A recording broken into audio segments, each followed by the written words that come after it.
Okay, we're 13th chapter of Romans, and I'm going to tell you this. I think this is one of those chapters that's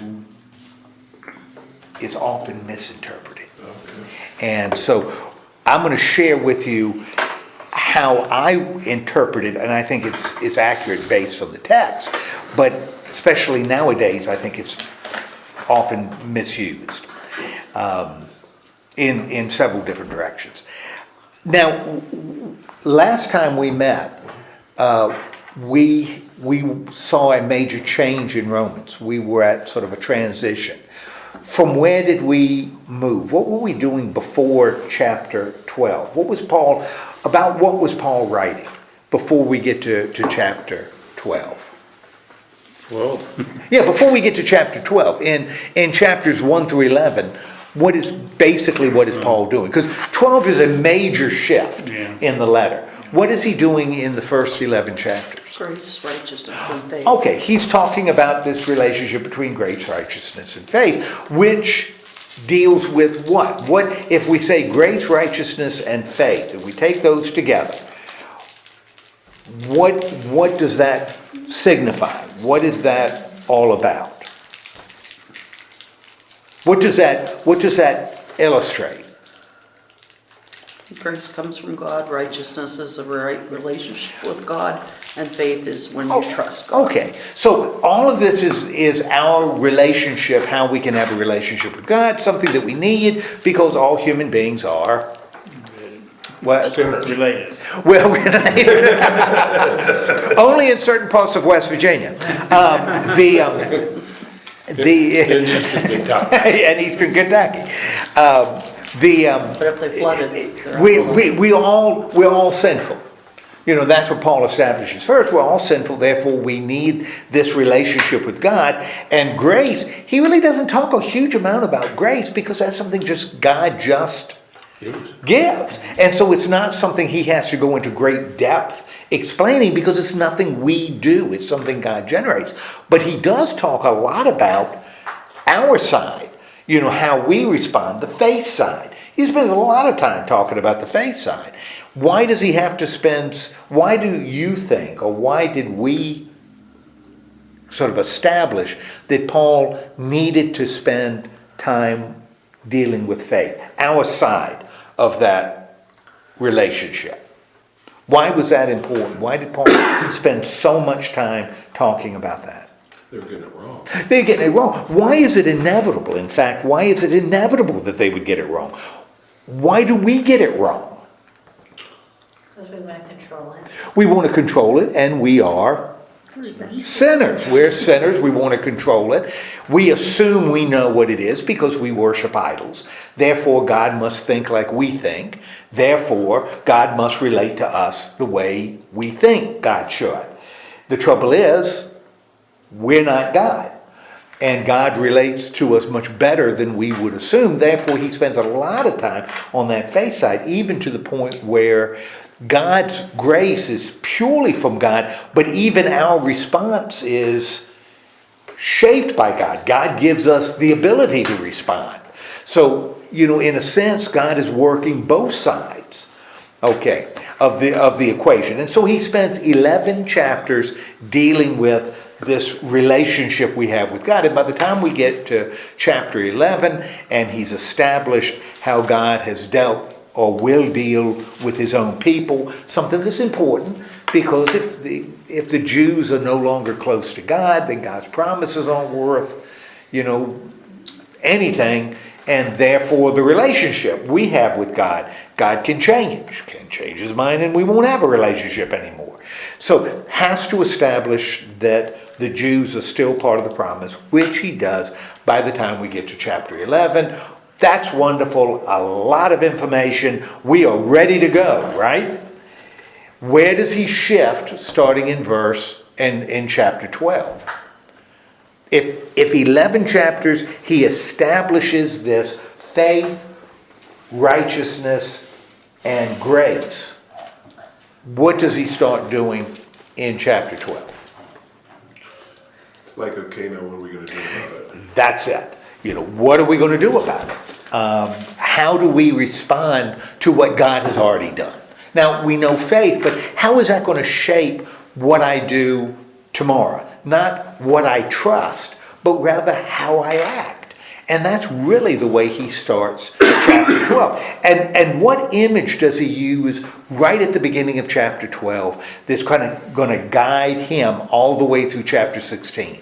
What image does he use? What does Paul say we're actually doing when we respond to God through our behavior? Living sacrifice. Yes, great. We're presenting ourselves as living sacrifices. So it's this sacrificial language that Paul uses. That's what we're doing. When we respond to God through our actions, we are presenting ourselves as living sacrifices. And then he starts talking about what that involves. And when he talks about what are some of the things he mentions in chapter 12 that Christians should be doing if we are presenting ourselves as a living sacrifice, holy and acceptable to God, which is our reasonable service. What should we be doing? What specific things should we be doing? Being humble and loving and peaceful. We should be peaceful. We should be loving. What was the first one? Humble. Humble. Now, as he talks about those things in chapter 12, after he establishes this sacrificial thing, what is the context? Where are we doing those things? Or within what are we being humble and loving and kind and compassionate and all those good things? Are we doing it out in the world? Well, we are in the world, but where in the world are we? Rome. Well, we're in Rome. I guess I'm not articulating it very well.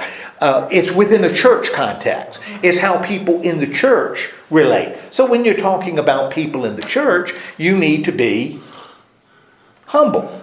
If you're talking within the church, you should be aware of the gift that you have. You should be doing your job.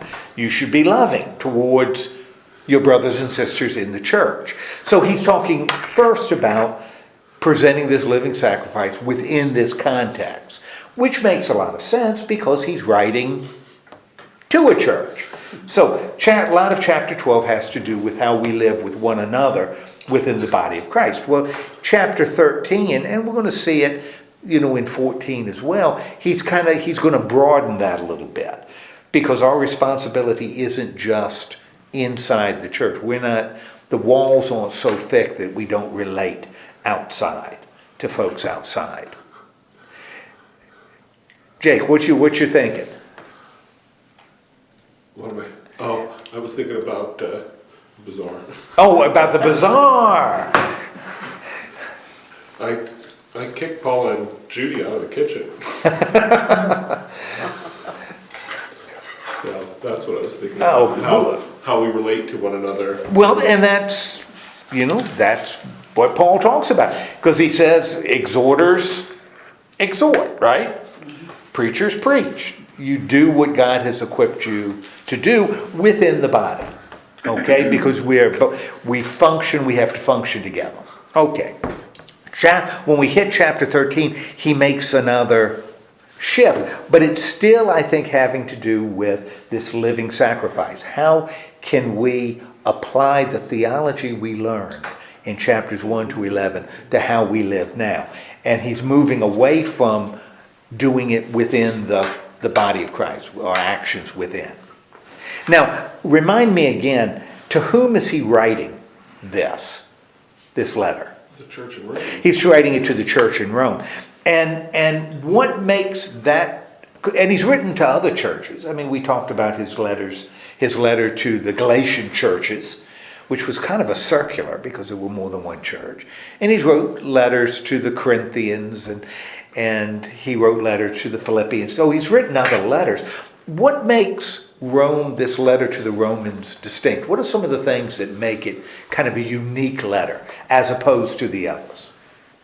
I don't know if majority is the right word, but was it kind of the first Gentile church? Okay. That's now facing a lot of, not facing, it has a lot of Jews starting to attend. Without any question, we don't see that. Now, remember the Galatian church, the problem were Jews coming from Jerusalem that were influencing the Gentiles, trying to get them to convert to Christian Judaism. And that's Paul's very careful about the law. You can't buy into the law. So you're right. Roman church is dealing with this new influx of Jews coming into a predominantly Gentile church. And how do we adjust to this? Because both sides saw themselves as kind of superior to the other. So that's one thing that made them unique. What else made this congregation unique?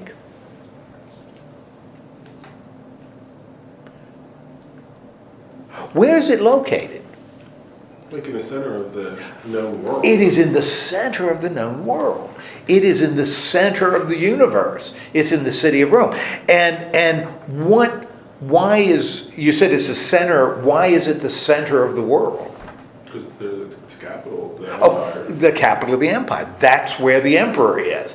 That's the center of the empire. And I think that's really important to understand why he writes what he writes in chapter 13. He's writing to Romans that are right there in the middle. He doesn't write this stuff to the Galatians. He doesn't write this stuff to the Corinthians or to the Philippians or the Thessalonians, because they aren't in the center of governmental authority. But he does to the Romans. And if you think about it, that's going to kind of make sense as we go through it. Now, as he continues his ethic, as he continues the application, verse 1, what does he say right at the beginning of chapter 13? You've got to obey the law. Okay, you got to be subject to, Authority. okay, subject to the governing authority. Now, for his audience in the city of Rome, who would be the governing authorities? Romans. The Romans, because the people in the church are Romans. So who will the governing authority? Who would the governing authority be in the city of Rome? Potentially people outside the faith. Well, they would be outside the faith. Specifically, who would they be? If you went to that Roman church and asked, well, who's the authority around here in this city? They'd say, oh, Whoever was, like Caesar. yeah, whoever is Caesar. The emperor is the authority. Or the Senate is the authority. Or the tribunes are the authority. They point to the people in the secular Roman government. They're the governing authorities, right? Now, if they're governing authorities, and Jake, you just said this, they're not in the church, right? So the governing authorities are secular, probably pagan, in this imperial cult. Now, why is this really a dangerous situation for the church to be a congregation so close to Roman power? Why might that be dangerous to the church? It might be influenced. Well, could be influenced by the pagans, and he talks about that a lot in chapter 1. What other danger might that way more under the microscope? And why would that be dangerous? If they are under the microscope, that this is something the emperor isn't going to miss because it's in his city. Why might that be dangerous for the church? To strike fear into the people who are doing right. Okay, why would that be a danger for the Not church? to strike fear. If the emperor was there and knew what the church was doing, if the church is functioning, Galatia is part of the Roman Empire. Thessalonica is part of the Roman Empire. Corinth is part of the Roman Empire. But you may be able to get away with some things in Ephesus. Well, and Philippi. I think there's a lot less opportunity for kind of like he said, she said, or the telephone game. Okay. It's not, this guy, bunch of different people saying this, you're witnessing it yourself, They are right there. And so if you're in Rome and the church steps out of line a little bit, because remember, we're talking about pagan Roman authority. If the church steps out of line, the governing authorities are going to what? Come down on you. They're going to come down on them like white on rice. They're going to be down on them because they're going to see it. It's one thing to be a little disruptive on the other side of the empire. It's something entirely different when it's in the center of the empire.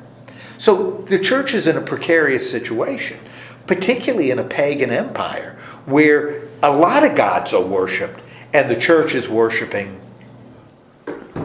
what?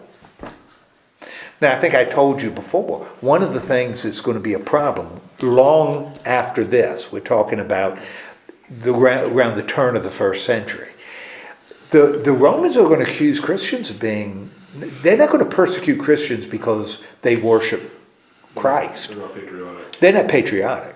That's why they're going to persecute Christians. They represent a political danger to the Roman Empire because the Christians were saying, you can't go to civic ceremonies that involve the gods. One of the ways the Romans held together their empire is they accepted everybody's God. As long as we'll accept your God, you accept ours, and we'll get along fine. And once a year we'll have a big party and sacrifice to all the gods. Man, we'll build a temple called the Pantheon.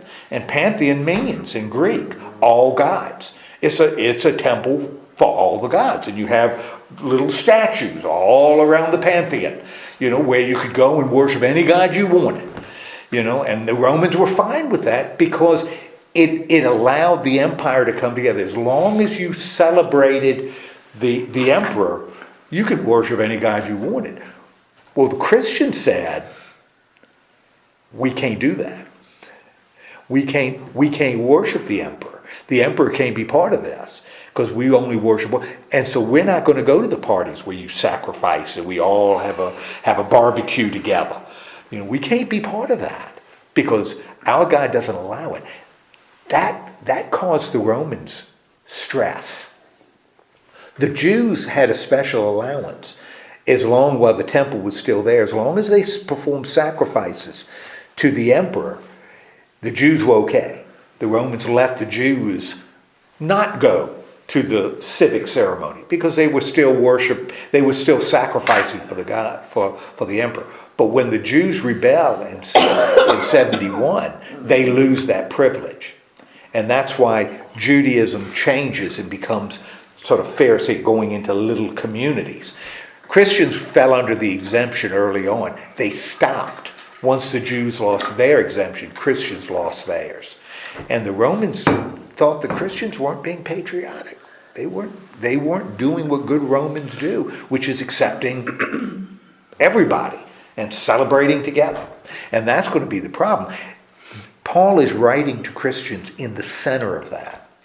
And so it makes sense that Paul is going to encourage them not to tick off the authorities, because the authorities can do what to the church? Shut it down. Now remember, we talked about the same thing in Luke, in Acts. As Luke writes Acts, the Romans come out looking really good in Acts. The Jews don't, but the Romans do. And I think Luke is doing the same thing. You don't want to tick the Romans off. Even though Jesus dies on a Roman cross, you don't want to tick them off because they got power. Okay, so he says right at the beginning, you got to be subject to the governmental authority. Now, why? Why should they do that? Well, the idea that God placed them in Okay. That God, there's no authority except from God, and those who have authority exist, their existence is dependent on God. Now, why is this consistent with what he's already said? How is that statement? All authority comes from God, and those in authority, their very existence was instituted by God. Well, how is that consistent with what Paul has already said? I think because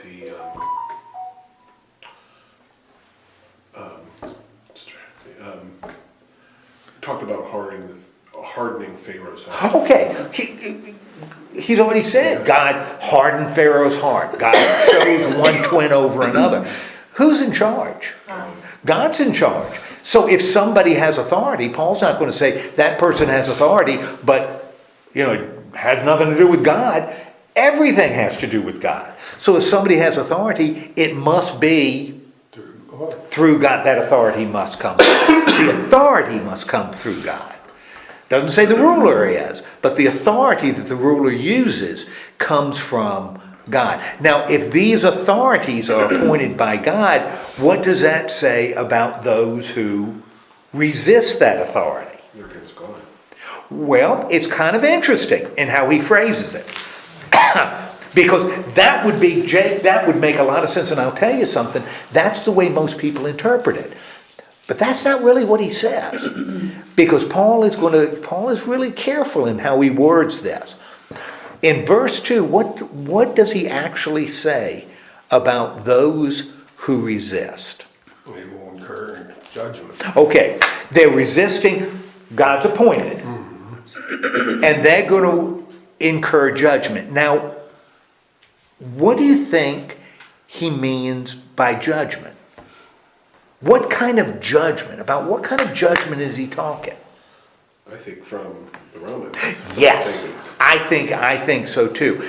That it's not judgment coming from God. In other words, if you resist the authority, God, you're not doing something against God, you're doing something against the authority. Therefore, the judgment you face is from the authority. Now, that's not complicated. That's not radical, right? If you go 65 and the speed limit is 55 and you get a ticket, you have resisted the authorities, right? God doesn't send sulfur on you. God doesn't give you boils. What do you get? Ticket. You get a ticket and a fine. You incurred the judgment, but it's the judgment from the authority. And the reason I say that is because after that, he focuses on the authority, the ruler, right? He doesn't go into the next sentences and God will, you will be displeasing God and you will be violating your he talks about what in verse 3? Rulers. Yeah, he talks about the rulers. So the judgment he's talking about in verse 2, I think, has everything to do with you break the law. It doesn't matter whether you're a Christian or not. You break the law, You're on your own. you're on your own. You commit the crime, you do the time, whether you're a Christian or not. That's the way it is. Okay? And now he says, though, something about the rulers in verse 3 that I think is pertinent, really important. What does he say about the rulers? If you're being good, they're no terror. Okay. But if you're being bad, that's when you... Okay. If you're being bad, you're going to be in trouble. If you're doing good, you'll be fine. Now he's writing this to the Romans, this Roman church, right? What is that saying about how Paul sees Roman authority? Fair. He sees it as fair. And remember, when we read Acts, it was the same thing. The Romans weren't Christian, they were pagan. But one thing you could count on the Romans is they would be fair. They would be fair. Now, again, it makes sense for Paul to say that because he's writing to a church in the center of the Roman Empire. If he said, well, the Romans are all horrible, they're horribly unfair, you can't trust them, the church is going to get into trouble. In essence, what Paul is doing is keeping the Christians in the Roman church at peace with the governing authorities. You don't need to tick them off. He doesn't deal with what if the authorities are, he says it's a terror, they're not a terror to good conduct but bad. He doesn't mention governing authorities that are that are corrupt, that are a terror to what is good. Well, you would think those ones wouldn't be put in place by God. Well, why would Paul have to say the authority was coming from God? If Paul said the bad ones aren't instituted by God, they have no authority from God, what would that be saying about God? That would cause a problem theologically. That's right. God has power here, but he doesn't have power there. So he can't do that, or he's gonna undermine what he said about God. So the authority comes from God. If the authority is practicing it in this way, that they are a terror to the bad and not the good, or not a terror to the good but of the bad, then we're fine. But he just doesn't talk about those authorities that are the opposite. This is not Paul endorsing every kind of governing authority. This is not his blanket endorsement that Christians need to be subservient to or to be supportive of bad, corrupt government that is a terror to the good. Because he'll go back to that over and over about this is a government he believes is doing the right thing. Okay? So, what is Paul's advice to his Christians to stay out of trouble? Do what's right. You do what's right. You do what's good. Because in Rome, if you do what's right, the Romans are going to be Won't leave me alone. are going to leave you alone. Are going to be fair. What's wrong? Why? It says God does not bear a sword in vain. That's right. Because God, if you're good, you're going to be okay. Yeah. You don't need to fear the authority. You don't need to fear it. If the authorities are On the up. on the up and up. If they are not a terror to the good, then you can trust them. Yeah. And if you want to stay out of trouble. Now, why would he have to even say I that? don't know. Why would he have to say that to these Roman Christians? I don't know, because if you're being a Christian, wouldn't you, as a Christian, shouldn't you already be doing what's right? Okay? How might a Christian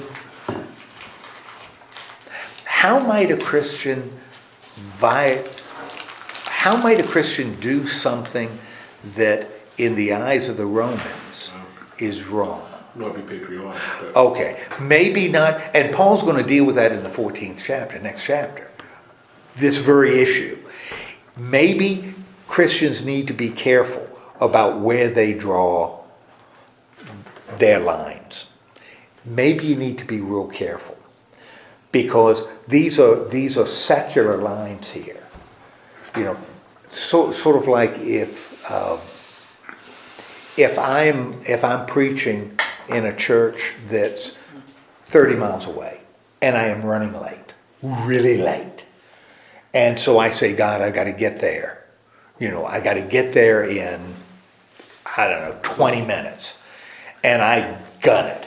And I get a ticket on the way. Or even better, when I was doing that wedding, I did a wedding in a little town, was driving to the church, running a little bit late because it's Debbie's fault. It is purely Debbie's fault. Always. You want to know what she did? I was doing that wedding in Mingo Junction. Marrying, the girl that was the secretary. And I made it, I was in Steubenville before I realized I left the wedding service at home. And if you had been there, you weren't home that weekend. If you'd been there, you'd have said before I left, what? Did you get the service? And you weren't there to tell me. And so I was halfway there and realized I didn't have the service. So I had to turn around and go back. A terror is not a terror to evil. Couldn't win it. Well, no, I couldn't. Primarily because a lot of times I can. But they had some very specific things they were doing. In fact, one of them was putting together a puzzle.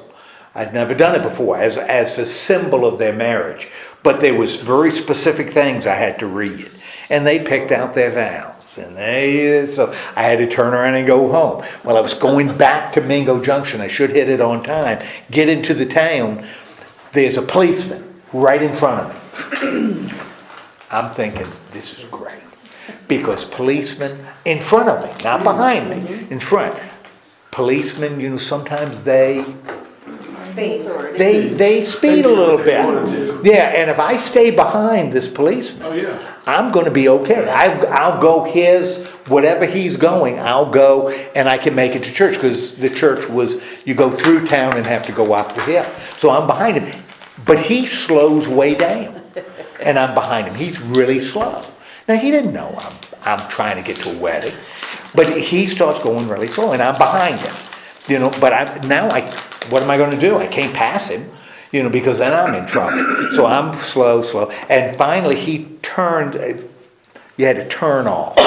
So he goes straight and I turn to go to the church. And I see him turn around and come behind me with his lights on. And I could see the church. And he pulls me over. And I'm in a tuxedo. I have a collar. In a tuxedo with a collar on. He stops, and this scared the pudding out of me. I get out of the car, big mistake. Yeah. He drops down behind the door and pulls a gun on me. Behind the gun and says, get back into the car. I'm an old man. I am 64 years old in a tuxedo and a collar. He's about, 12, with a gun, pointing at me. And so you bet I get back into the car. And he comes over and says, you were following me too close. Yeah. You were too close. And then starts to, what if a kid had run in front of me? Or what if, and I said, I'm so sorry. I got a wedding to do. I got a wedding. No, I'm not going to argue. Whatever you say is right. Give me a ticket. Give me the ticket right now. Because I got a wedding I got to go to in 10 minutes. Well, no, we got to run the car. So he's on his computer in the car. So he does it and he lets me go. But see, even though I was serving God in that wedding, I was following too close. I was wrong. And God did not intervene to get me out of that situation. Car lanes for every 10 mile an hour. That's what he said. But he started going really, really slow. But that was neither here nor there. I was wrong. That's right. He was doing exactly what he was supposed to do. It didn't ticket me, which is pretty good. But I was right on the edge coming in that church. God did not protect me from that. He was doing his job, and that's okay with me. Wasn't God's fault. It wasn't God's fault. Whose fault was it? Yours. No, hers. It was Debbie's fault. We did this. I tried to defend you. We did this book in Sunday school, 10 Dumb Things Smart Christians Believe. And similarly, one of the things it talks about was let's say the Menendez brothers, for instance. Can they be forgiven? Absolutely. Will they be welcomed into heaven? Absolutely. You're still serving 25 days. That's exactly right. That's exactly right. If you do it, there are consequences of behavior. And I think that's what he's talking about. If you do wrong, you're going to be punished. There's a separate, there's earthly and, spiritual. Yeah. It is just the way it is. And if you do wrong, you should be afraid. If you do wrong, you should be afraid. Because the authority does not bear the sword in vain. Which means what? A fancy way to say, Do the time, you do crime. that's exactly right. The authority given by God, because God gives authority, is going to enforce the law. That's what the authorities are there to do. What is his conclusion then in verse 5?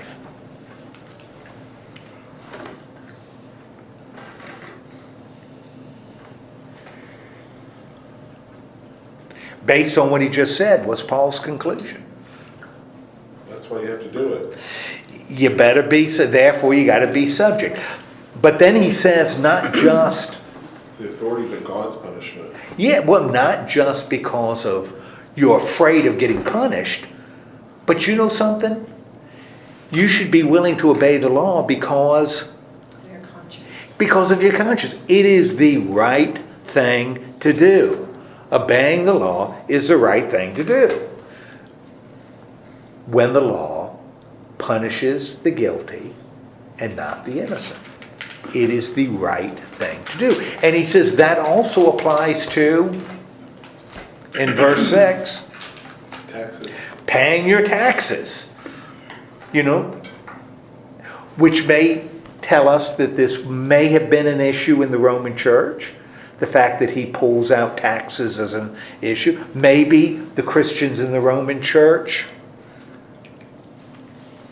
had started doing what? Not paying taxes. Not paying the taxes. Because they are part of the kingdom of God, Yeah, not the kingdom of the world.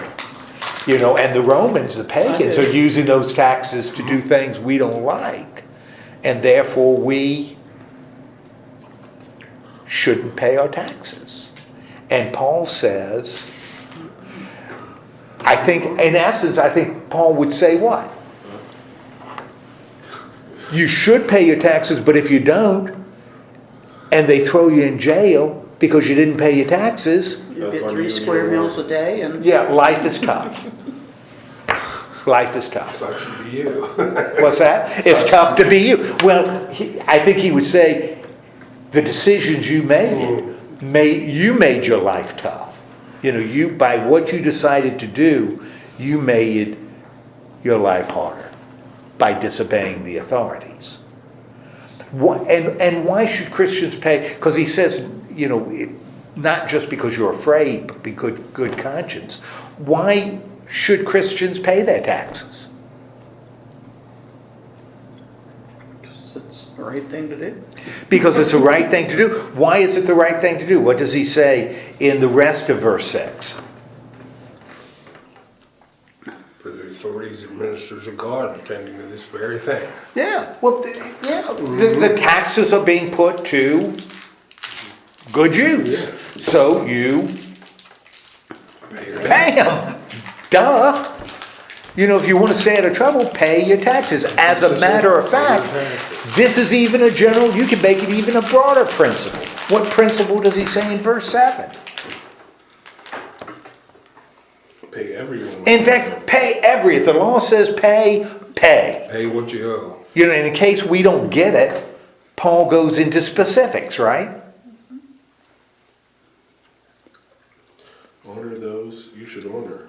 That's Pay taxes, pay revenue, pay Respect. respect, pay honor.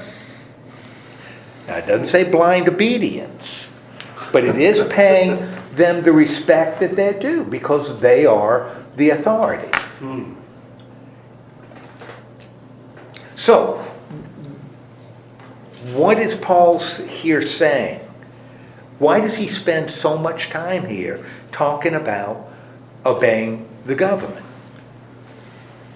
well, clearly it's something they're struggling with. Something that's struggling with. And I'll tell you something, if you're struggling about not whether or not to obey the government, this is a struggle that you could probably get away with in the Galatian churches, but you're not going to get away with in the shadow of the emperor. Yeah. This is not a struggle you need to have in Rome, you know. Now, like I said, often this is misused. Being misused now. Why? How is it being misused, and how should it be? How is it often misused? What is this? Because I have, or for a while, I haven't for a while, a couple of days. I had people saying this all the time. Gotta obey gotta obey. God's servant. Whoever wins the election, God's servant. Gotta do it. Gotta recognize him as God's servant. What would Paul say? How does this, and that's what they say, and they base it on Romans 13. How might Paul's presentation here modify that just a little bit? In other words, based on what Paul writes, how might one respond to a person who says, well, she's in charge, we've got to view her as God's instrument? How might this modify that just a little bit? What Paul says. What, you jumped down to 13? Yeah, we're done. We're kind of looking at the first 7 verses of chapter 13. What does Paul say that may... I've heard people say that this justifies Hitler. If you were a German in Nazi Germany, you'd have to see Hitler as God's authority. Therefore, if you know Anne Frank's in the attic, and that's the law, Give her up. you give her up. Because that's what Paul is saying here. I don't think that's what he's saying. Why? Do you feel it's kind of conditional because it says the authorities don't frighten people who are doing the right thing. God's servant is given for your benefit.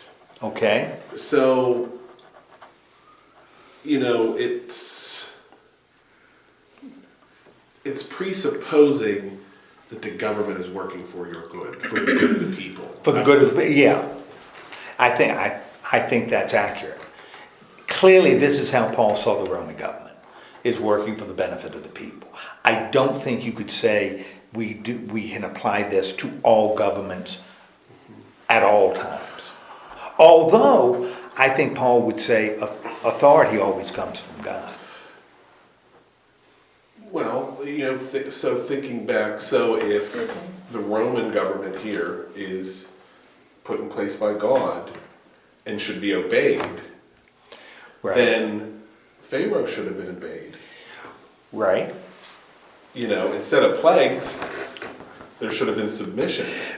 Right. That's why I think the application is it's supposed to be limited to this context. You also run into problems with the prophets. Because if you look at the prophets like Amos and Micah and Elijah, what did Elijah do? He confronted King Ahab and told King Ahab he was wrong. Well, that would mean the prophet, then Elijah was wrong. He should have obeyed Ahab and should have worshipped Baal, because that's what Ahab said. So you can't go in that direction. That's why you gotta work with context. So One time we went to visit my grandmother and uncle, flew into Pensacola late, and took a jitney from Pensacola over to Alabama, where my uncle's house was. And we're in the car, you traveled and blah, blah, it's long, and it's, he starts, are you a Christian? And I'm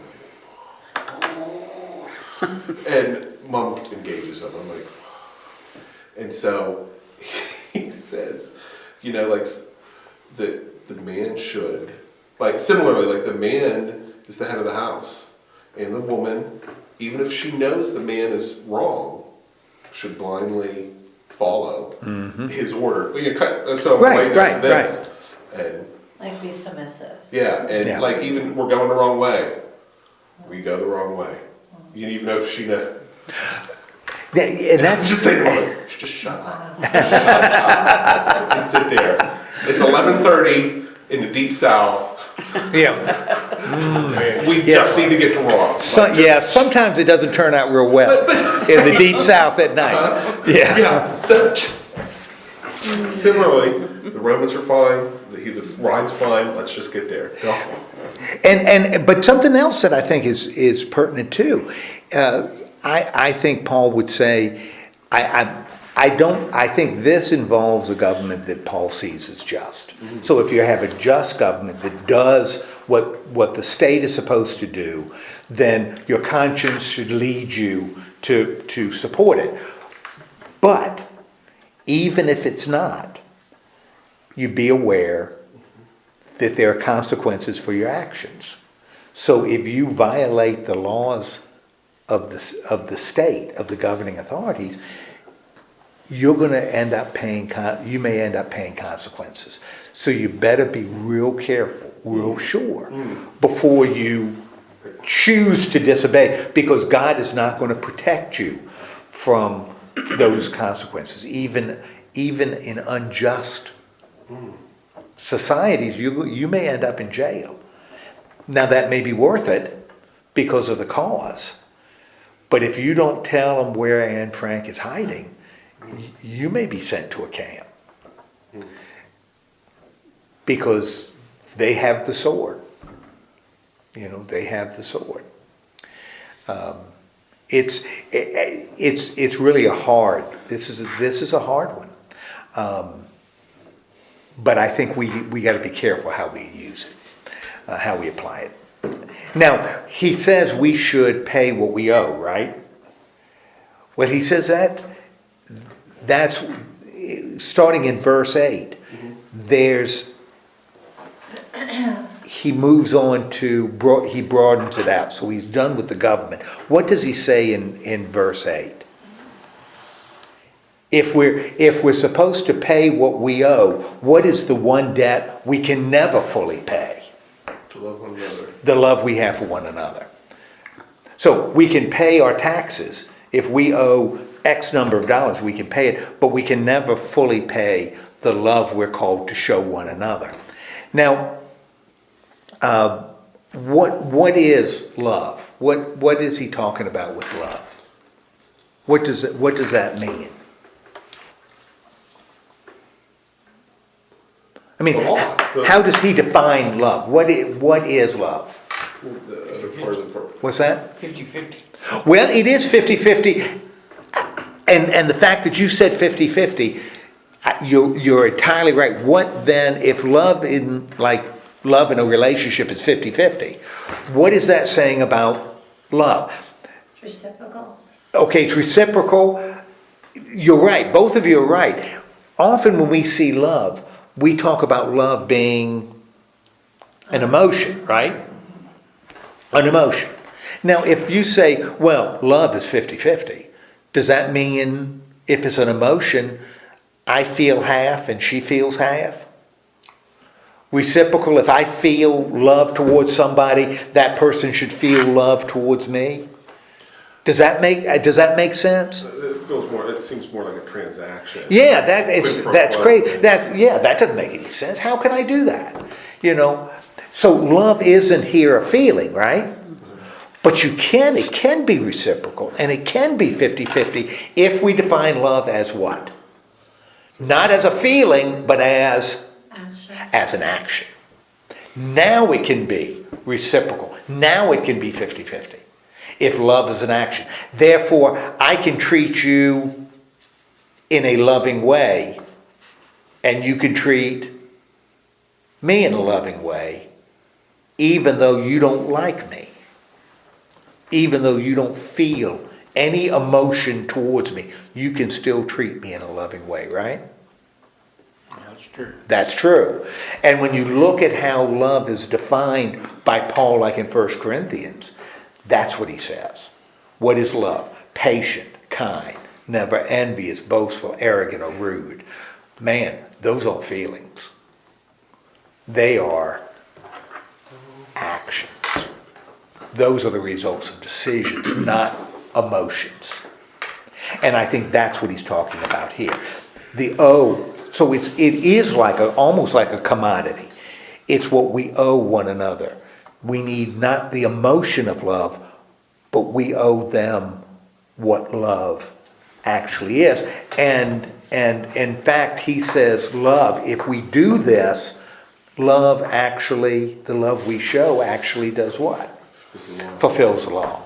And he's already talked all this stuff about the law and we're free from the law, but if we love one another, it fulfills the law. And then he gives some examples of what laws are fulfilled by by this love. And what are the examples he gives?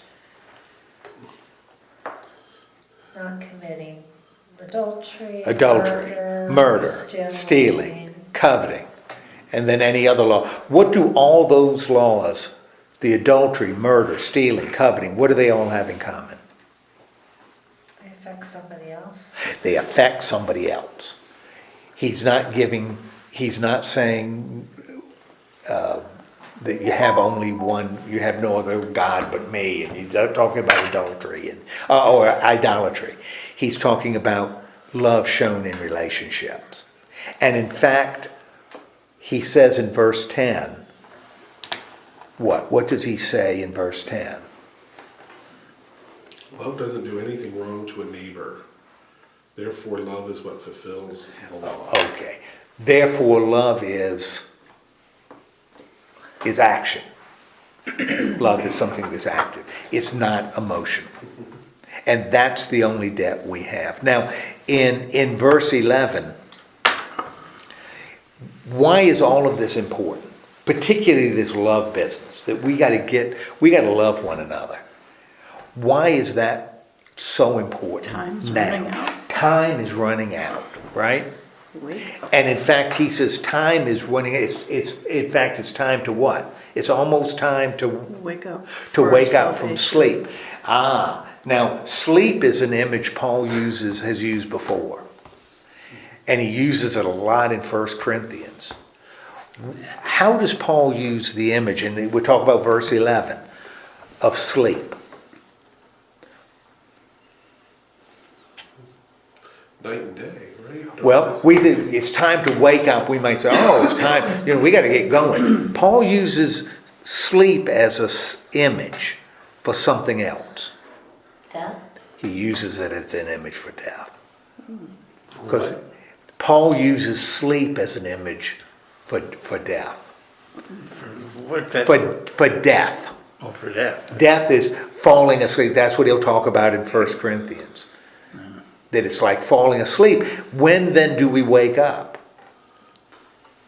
If death is like falling asleep, when do we wake up? When do the dead wake up? The resurrection. Judgment Day, resurrection of the dead. I think what Paul is suggesting is the day of resurrection is what? Near. Is really near. And in fact, doesn't he say it in the next sentence? Yeah. Because he says what? The night's almost gone, but the day of salvation will be The soon. day of salvation is almost here. The day of salvation. And remember, we said that earlier, that Paul sees salvation as later, something that happens in the future. So why is it so important to love one another? Why is it so important that we treat one another in a loving way? Because time's running short. Because time's running short. And in fact, that's kind of what we're going to be talking about on Sunday. There's an urgency to this. Now, Paul says, because the resurrection of the dead is coming. The time we wake up is coming. But there can be an urgency even if the resurrection is 1,000 years from today. What makes this call still urgent for us? We don't know the hour of the day. We don't know when we're going to fall asleep. We don't know when our time is done here. And once it's done, we don't have the opportunity to love one another. Therefore, what does Paul say we or they need to be doing? Clothe yourself in the pretense of the Lord Jesus Christ. You got to first you lay aside what?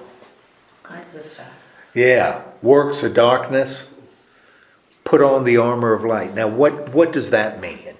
To lay aside works of darkness and put on the armor of light.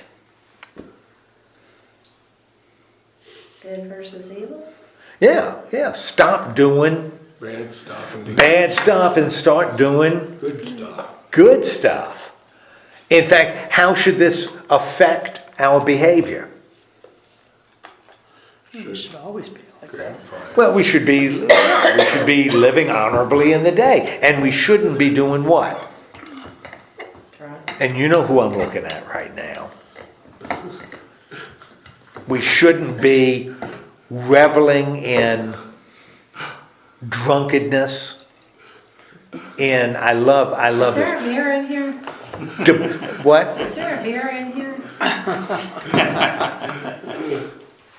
Well, remember who messed up that wedding? Wow. Yeah.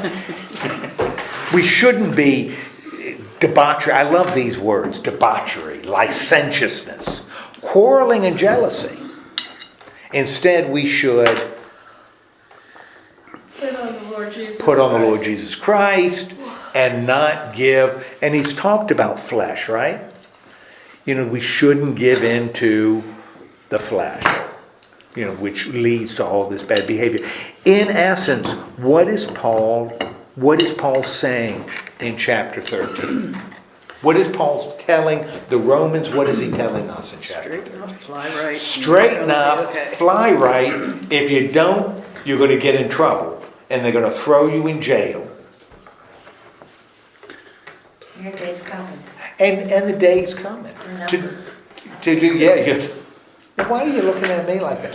You know, ever since you've been watching those 48-hour murder shows, like every night, it's making me. I go for the cold case so we can get together.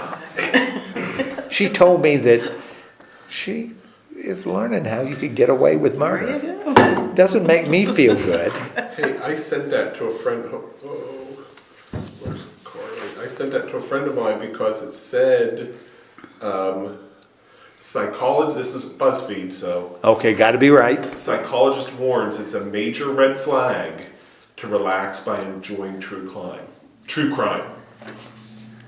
I Well, sent that to a friend of mine. She said, "Shut up." well, see, I can't honestly say Debbie's relaxing to it because she's got a notebook. I know things you shouldn't do. That's what she said.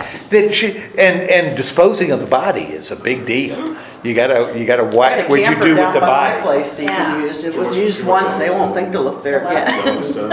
I heard a lot of people like it though. What season is it in now? Fifth. Oh, 5B. I'd have to catch up. But you on can, that. you can go back and see. The this, they hire someone to be killed, and it's suicide. They staged suicide, and they're like, "Oh, we didn't want it to be suicide." And it's like, look, it's the cleanest, because if we made it look like a heart attack, there'd be a medical exam. There's all these. Like you're saying, there's. Then you run the risk that the medical examiner finds out there was foul play. And this was the best option. Don't.